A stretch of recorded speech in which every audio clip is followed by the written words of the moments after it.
ओम नमः शिवाय। दोस्तों सावन माह का आगाज हो चुका है, जो कि भगवान शिव का प्रिय महीना है। माना जाता है कि जो भी व्यक्ति सावन के पूरे महीने या फिर सावनी सोमवार के दिन, सावनी शिवरात्रि के दिन या फिर महाशिवरात्रि के दिन पार्थिव शिवलिंग का निर्माण करके पूजा अर्चना करता है, भोले बाबा की कृपा से उसके जीवन में धन धान्य तथा सुख समृद्धि आती है।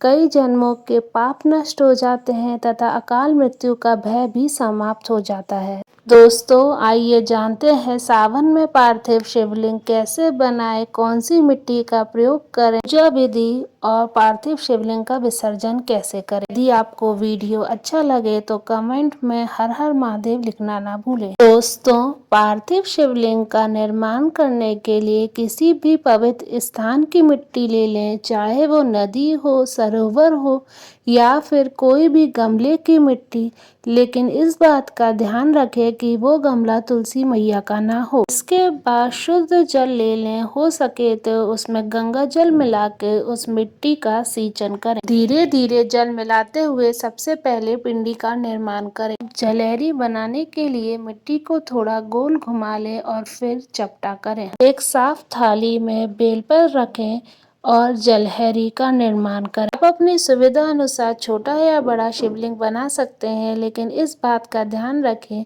कि शिवलिंग की आकृति में कोई दरार ना रहे। आप चाहें तो मिट्टी को थोड़ा लंबा करते हुए नाग देवता बना सकते हैं, चाहे तो नंदी महाराज बना सकते हैं और चाहे तो पूरा शिव परिवार बना लें। इस तरह पार्थिव शिवलिंग का निर्माण पूर्ण हुआ। पूजा करने के लिए सबसे पहले साफ सुथरी चौकी में लाल या सफेद कपड़ा बिछा लें। पूजा की थाली में दूध, अखंडित चावल, सफेद चंदन, टीके के लिए घी का दीपक, जौ, काले तिल, काली मसूर की दाल, लाल मसूर की दाल, प्रसाद के लिए फल, बेलपत्र, फूल, कलावा, दक्षिणा, गंगा जल निर्मित जल ले लें।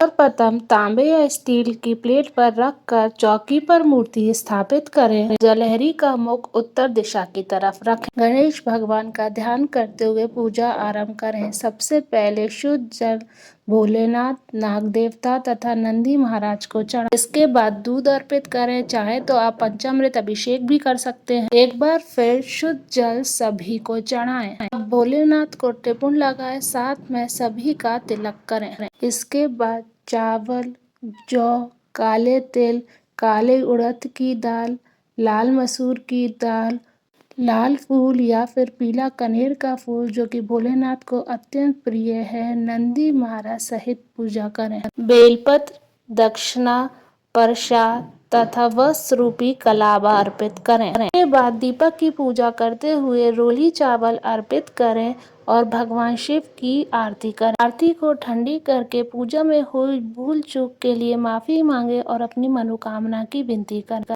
इस तरह पार्थिव शिवलिंग की पूजा संपन्न हुई। दीपक ठंडा होने के बाद विसर्जन प्रारंभ करें। दक्षिणा आप इकट्ठी करके शिवालय में रख लें और प्रसाद आप बांट लें। एक साफ बर्तन में जल भरकर विसर्जन प्रारंभ करें। प्रदोष के दिन और महाशिवरात्रि के दिन को छोड़कर जिस दिन आप पार्थिव शिवलिंग बनाए, उसी दिन रात होने से पहले विसर्जन कर दें। साथ में इस कलावे को आप मंदिर में चढ़ा दें। जब मिट्टी पूरी तरह घुल जाए तो तुलसी के गमले को छोड़कर किसी भी गमले में अर्पित करें और इस तरह विसर्जन पूर्ण हुआ।